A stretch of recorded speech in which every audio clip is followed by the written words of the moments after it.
acerca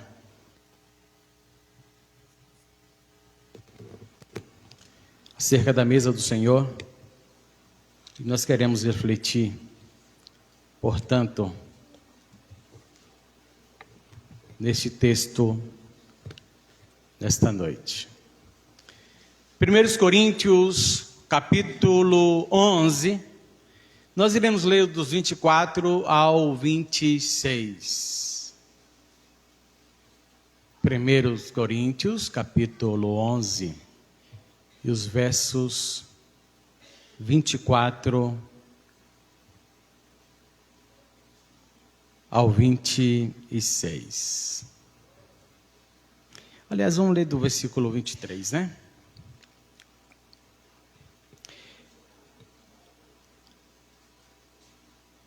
Assim diz a palavra do Todo-Poderoso. Irmãos, recebi do Senhor o que também ensinei para vocês.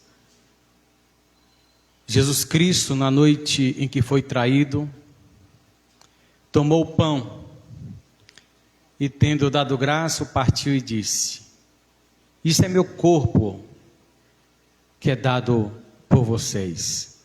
Fazer isso em memória de mim. Semelhantemente, depois de haver ceado, tomou o cálice, dizendo: Este cálice é a nova aliança no meu sangue. Fazer isso todas as vezes que o beberdes em memória de mim. Porque todas as vezes que comerdes este pão e beberdes o cálice, vocês estarão anunciando a morte do Senhor até que Ele venha. Poderoso Deus, o teu servo acabou de orar, meu Deus, e eu concordo plenamente com a sua oração. Pedimos insistentemente, então, que o Senhor, de fato, nos confronte com a tua palavra. Senhor amado, que o Senhor possa nos ferir com a tua palavra. Sim, meu Deus, nos ferir para que nos adequemos à tua vontade. E ao mesmo tempo que o Senhor nos fere, que o Senhor mostra, tira as máscaras que existem em nós. Pai amado, limpa a ferida e passa esse bálsamo de conforto. E esse, Pai amado, essa é uma das características da tua palavra na nossa vida. Que o Senhor faça isso conosco, hoje e sempre. Em o nome de Jesus Cristo, dá-nos graça, sabedoria para a exposição dessa palavra. E que, Senhor amado, em nada eu, nesta noite, possa falar de mim mesmo, ou qualquer ideia que possa ter origem em mim mesmo. Mas o nosso compromisso, os nossos ouvidos, os nossos lábios, estejam compromissados em falar somente a tua palavra, porque é ela que traz vida para nós. Nós te pedimos assim, dai-nos essa sensibilidade ao falar somente aquilo que diz respeito aos desígnios do Senhor, e dai-nos sensibilidade para ouvir, compreender, Senhor amado, e aplicar às nossas vidas, para a glória do teu próprio nome, é que nós oramos, no nome de Jesus. Glória a Deus. Meus irmãos, esse é um texto de conhecimento de todos, e a ceia do Senhor é um dos dois sacramentos, uma das duas ordenanças de Jesus para a sua igreja. E a ceia aponta justamente para o sacrifício de Jesus. A ceia aponta justamente para a obra redentora do Senhor. Nós lemos o Velho Testamento e e vemos o grande enredo da história da redenção, em Gênesis, por exemplo, e quando nós chegamos em Êxodo, nós temos a figura do Cordeiro da Páscoa, e é claramente mostrado em todas as Escrituras, apontando para Jesus Cristo, aquele em que João, ao avistar e dele falar, diz: eis aí o Cordeiro de Deus que tira o pecado do mundo. Então, quando somos chamados a obedecer este mandamento, essa ordem, a participar deste sacramento, nós somos chamados a olhar para o sacrifício de Jesus, para a morte de Jesus pelos nossos pecados e para o perdão que Ele trouxe quando derramou o seu sangue pelos nossos pecados, para nos redimir dos nossos pecados.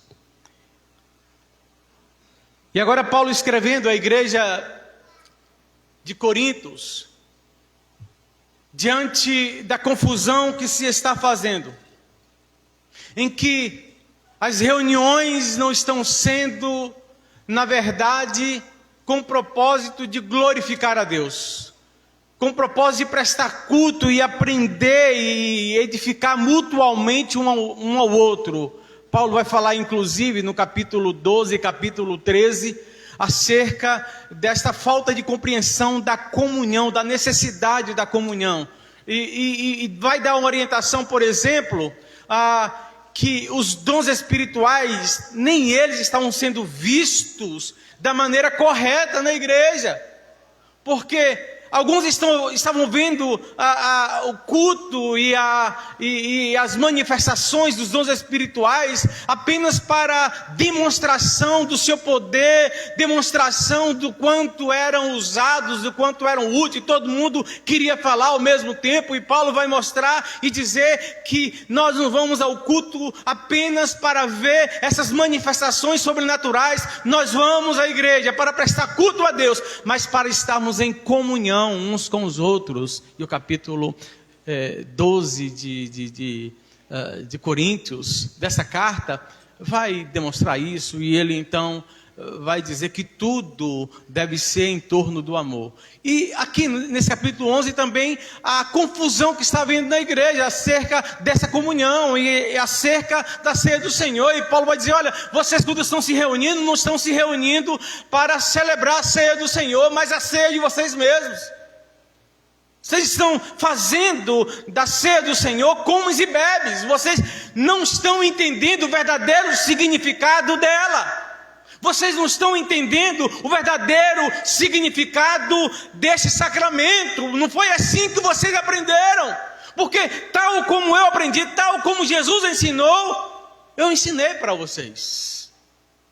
E o Senhor Jesus, na noite que foi traído, tomou o pão. E tendo dado graça, partiu e disse: tomai e comei. Isso é meu corpo que é partido por vós. Fazei isto em memória de mim. E depois de ter ceado, tomou o cálice.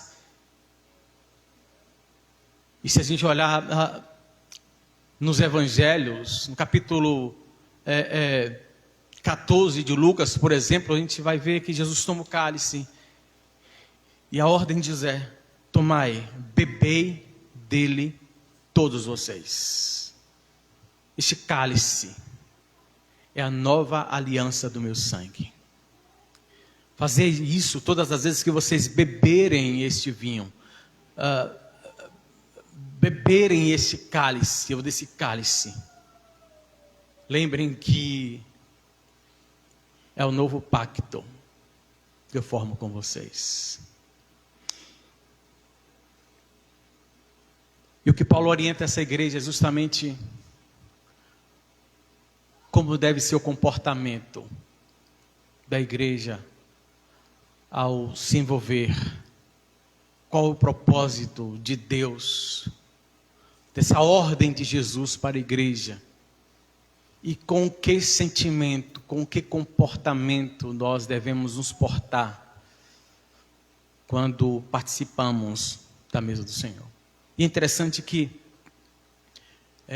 Marcos vai dizer que começa justamente falando da ceia do Senhor, que eles estavam comendo a Páscoa, a última Páscoa ali, e a instituição da ceia do Senhor. Marcos usa o seguinte termo: e enquanto comiam. E talvez fosse esse o tema que nós fôssemos falar nessa noite. Enquanto comemos a ceia do Senhor. Enquanto participamos da mesa do Senhor. Qual deve ser o nosso olhar? Qual deve ser o nosso comportamento? E eu vou falar de apenas dois, que ao meu ver, nesse trecho que lemos, estão mais em evidência. Os versículos 24 a 25, Jesus fala do pão, e Paulo vai orientar a igreja de Corinto, aqui, que enquanto nós comemos o pão, e a ordem de Jesus foi essa: enquanto vocês tomar e comer, e isso é meu corpo que é partido por vocês, e depois dá o cálice, né, a eles, e tanto no partilhar do pão, e a ordem para que eles comam daquele pão, e no partilhar, ao dar aquele cálice, e ordenar que eles bebam, todos bebam daquele cálice. E Jesus, neste ato, diz: fazer isto em memória de mim, lembrem de mim. Então,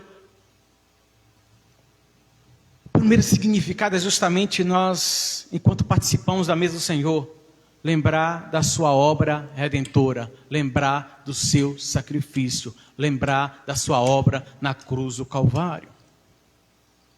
É interessante que quando nós começamos a ler esse texto juntamente com os evangelhos, e nós vamos deparar, obviamente, com essa conexão lá do Velho Testamento, o Cordeiro Pascual, a instituição da Páscoa estava apontando justamente para o sacrifício de Jesus.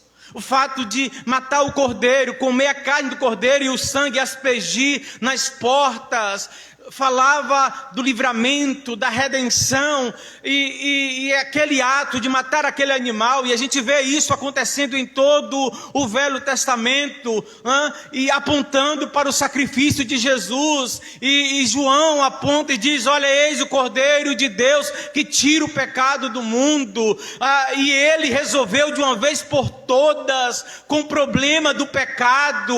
Em Jesus, no sacrifício dele, o pecado foi resolvido de uma vez por todas, e nós não precisamos todo ano, ou toda vez que pecarmos, temos que apresentar um animal, um cordeiro, sem mácula, sem mancha, perfeito, e matar, tirar a vida daquele animal, e aspergir o seu sangue, porque Jesus Cristo é o Cordeiro de Deus, e o seu sacrifício é suficiente. E quando nós estamos participando da ceia do Senhor, nós devemos lembrar, fazer menção do sacrifício de Jesus pelos nossos pecados.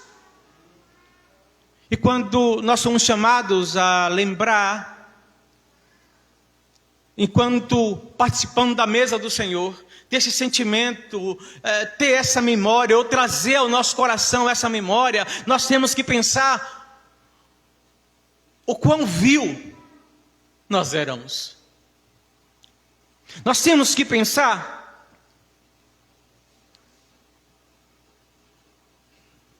o que o nosso pecado causou.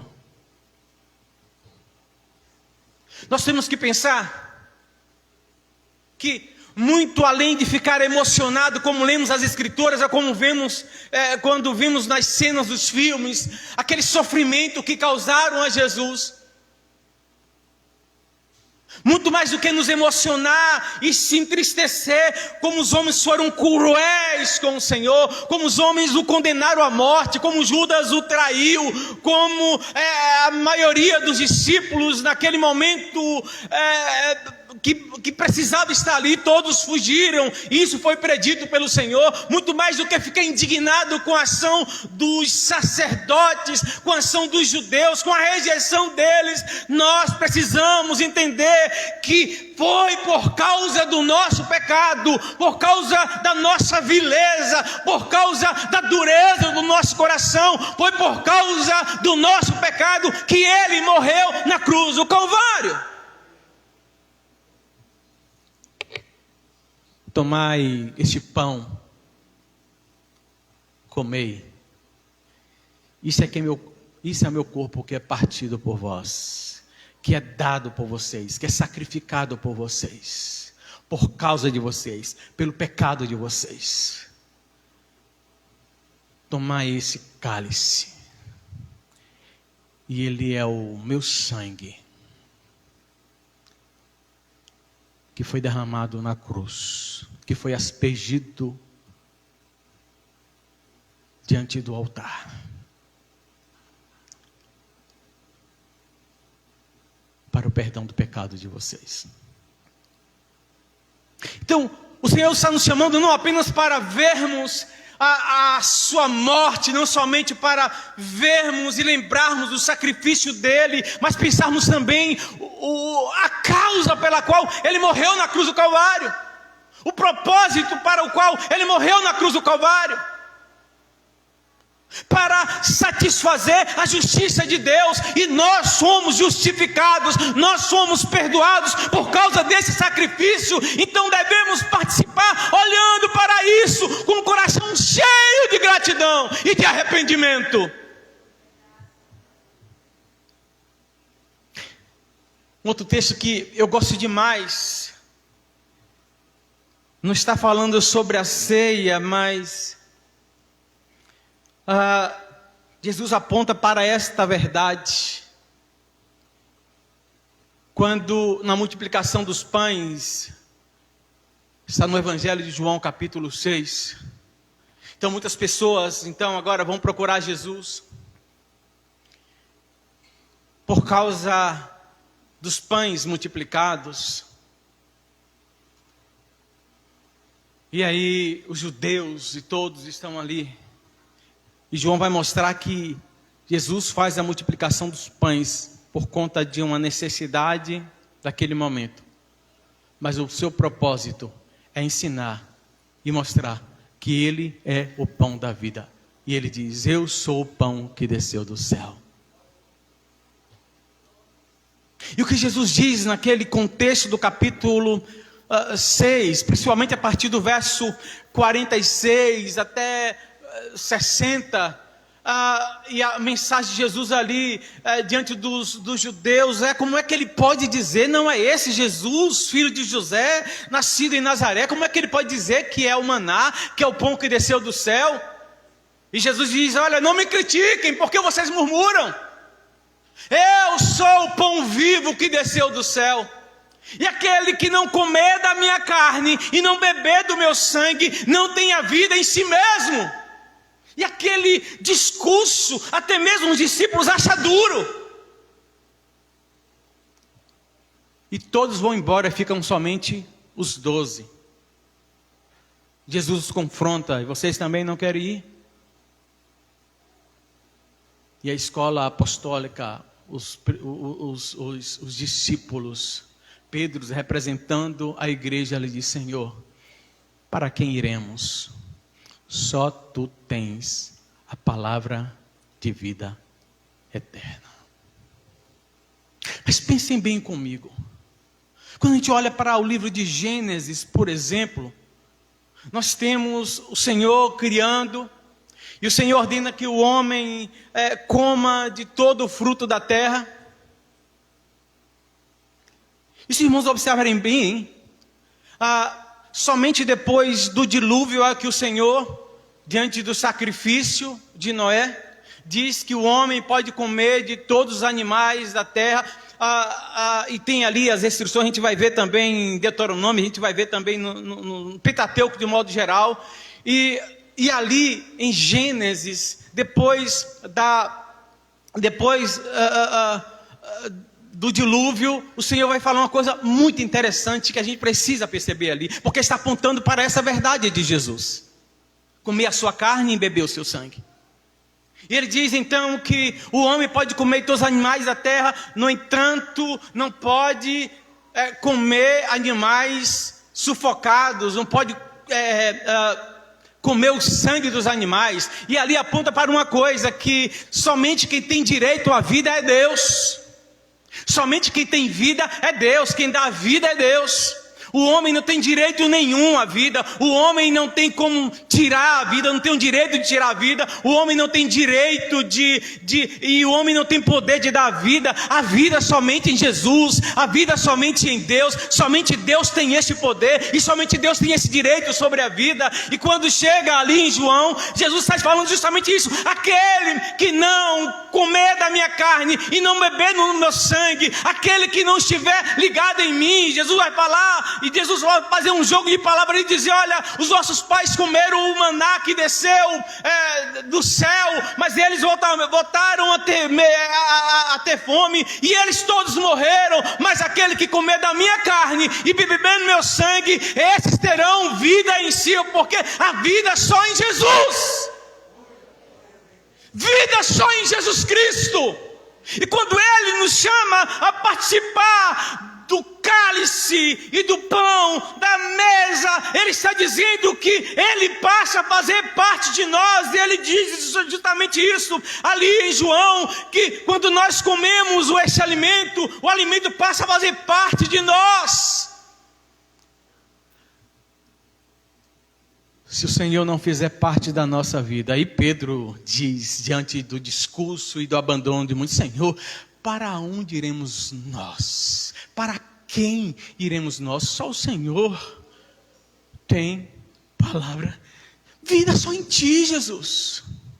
E nós somos chamados a participar da ceia do Senhor, não apenas nesse memorial, não apenas lembrando do sacrifício de Jesus, mas lembrando que esse simbolismo, o Senhor está dizendo que nós temos que estar ligados nele, Ele tem que estar em nós e nós nele, como Ele diz também, ali quando João relata a questão da videira e seus ramos, e nós temos que estar ligados nele, Ele tem que fazer parte da nossa vida, nós temos que estar nele, Ele em nós. Jesus está falando sobre comunhão, da nossa ligação com Cristo. Lembrem quando vocês tomarem este pão, quando vocês tomarem esse cálice, lembre da obra redentora de Cristo. O que Ele fez por você. E o que isso gerou em nós. Gerou vida da morte. Nós estávamos mortos, condenados. Mas Ele nos deu vida, como a gente canta constantemente. Ele nos deu vida. E é esta lembrança que Ele nos chama, para que nós recordemos, para que nós tenhamos, todas as vezes que participamos da ceia do Senhor.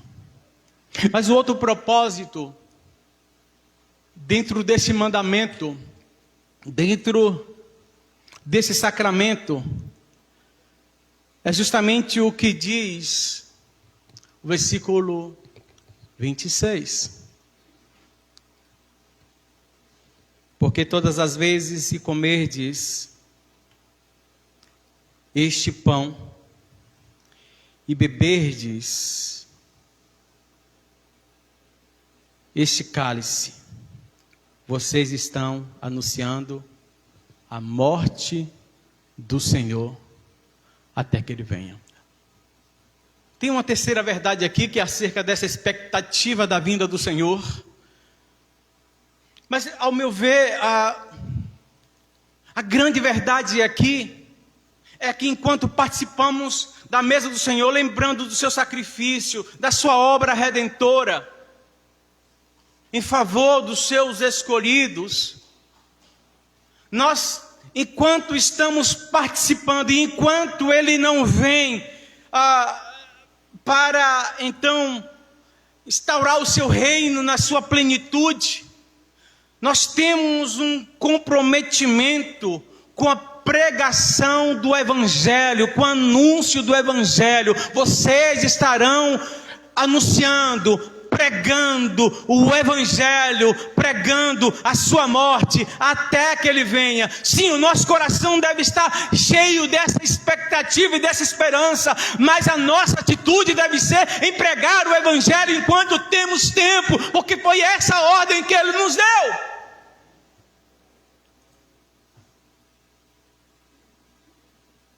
Nós precisamos resgatar,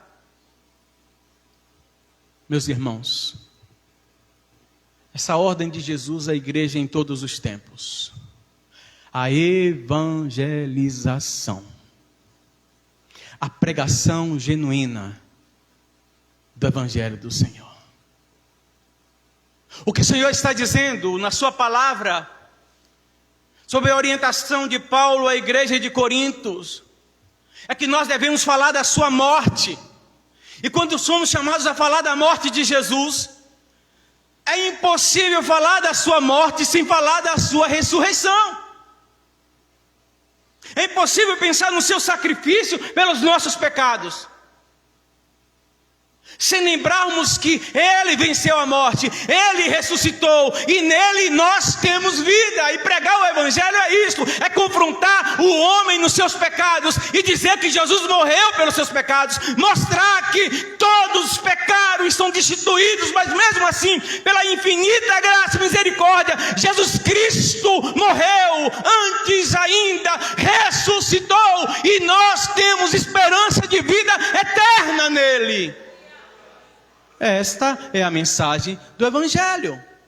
Quando o Senhor reúne os seus discípulos depois de ressuscitado, aparece aos seus discípulos, a ordem dele aos discípulos é que ficasse ali, seriam revestidos e eles seriam testemunhas de quê? Da ressurreição de Jesus. Jesus morreu, Jesus foi morto pelos meus pecados, mas Ele ressuscitou, e a mensagem a partir dali: arrependei-vos.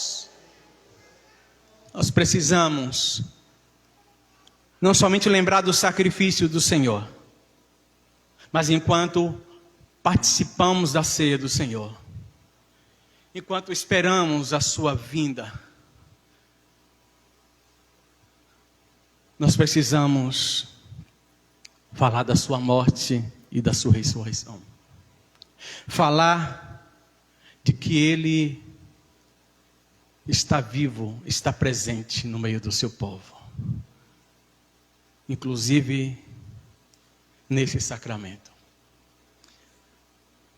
Na história tem muitas discussões. Uns creem na transubstanciação, que depois da oração esses elementos se tornam literalmente a carne e o sangue de Jesus. Outros discutem que não, que é consubstanciação, que a presença espiritual de Jesus se faz ali.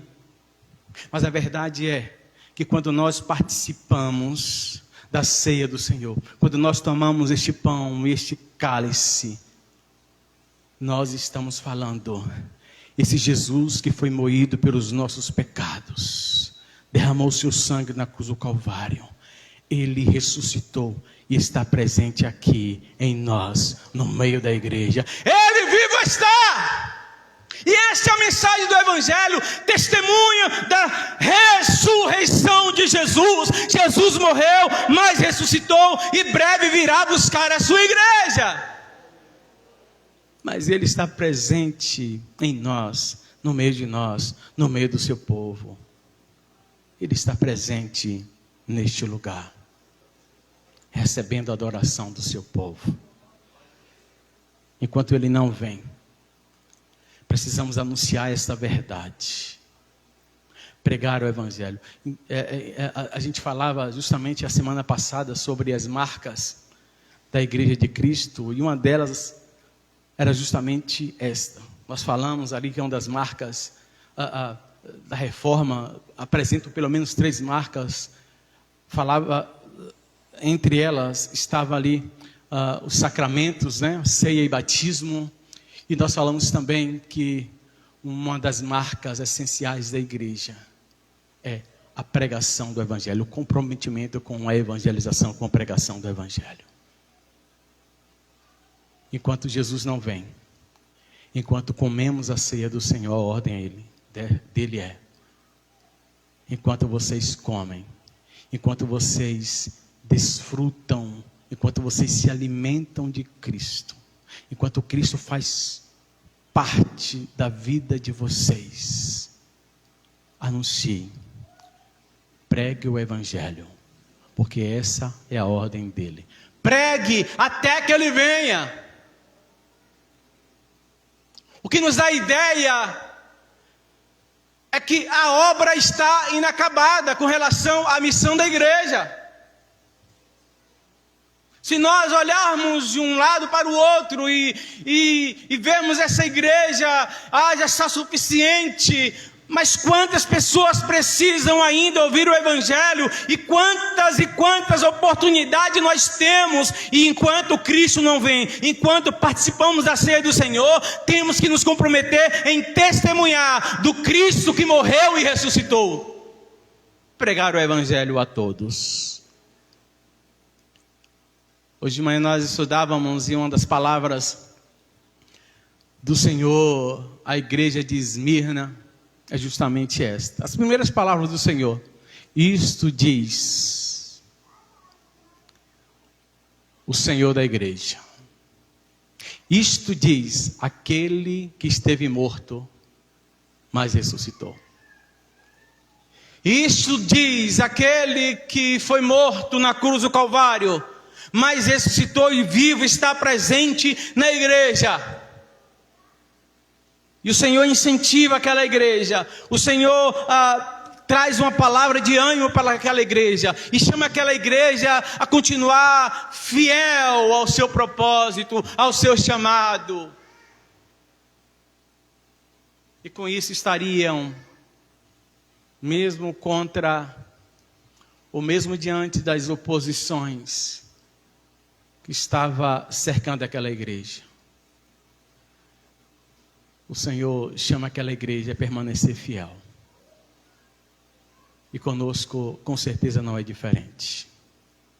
Nós somos chamados a permanecer fiéis nessa lembrança do sacrifício, na suficiência do sacrifício do Senhor, nessa confiança plena na obra redentora de Cristo, e nesse comprometimento em ser testemunha de que Ele vivo está,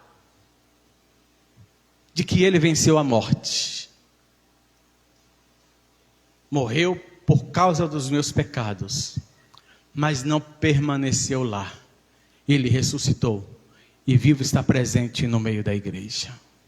E fala comigo e com você que devemos ser testemunhas dele, pregar o Evangelho em todo o tempo, e só iremos parar de pregar o Evangelho quando ele vier.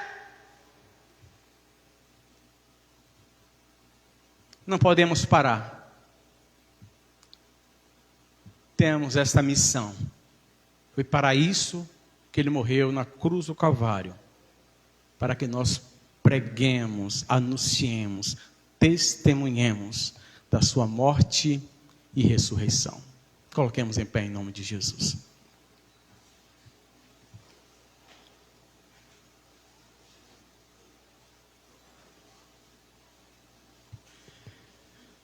Senhor Deus e Pai, é no nome de Jesus, teu Filho amado, que nós te bendizemos e exaltamos.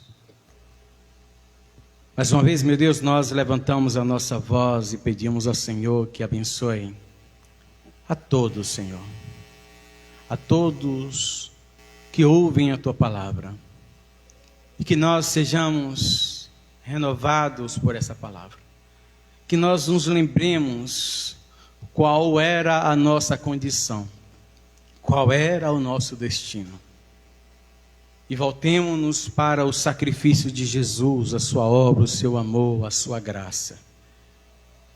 Pai amado, e possamos pensar também que assim como fomos alcançados por esse evangelho, e diz a tua palavra que a fé vem pelo ouvir e ouvir a palavra do Senhor.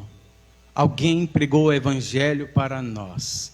Alguém ouvindo, Pai amado, a tua palavra e se comprometendo, meu Deus, com a tua palavra e com este mandamento da pregação do evangelho.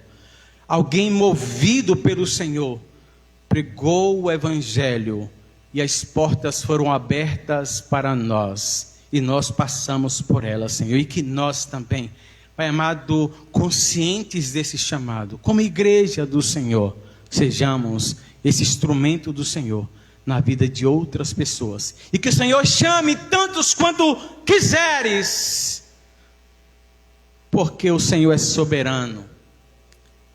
O Senhor possa chamar tantos quanto quiser chamar. E que nós sejamos instrumentos do Senhor, que nós estejamos disponíveis para a pregação do Evangelho, até que o Senhor venha buscar a igreja escolhida do Senhor e salva pela pregação do Evangelho de Jesus Cristo. Dá-nos graça para que vivenciemos isso, Senhor. E que todos nós, Senhor, sem nenhuma restrição, que ninguém se ache, Pai amado, inútil, que ninguém se ache incapaz, que todos sejam incluídos e tenham consciência de que todos, exatamente todos, foram chamados para esta missão, para este propósito, e tem essa incumbência, essa ordem do Senhor de pregar o Evangelho a todos que precisam de Cristo Jesus. Nós te pedimos assim, meu Deus, no nome de Jesus, teu Filho amado, no nome de Jesus. Vamos permanecer em pé, Ministério de Louvor, e nós iremos participar da mesa do Senhor a partir desse momento.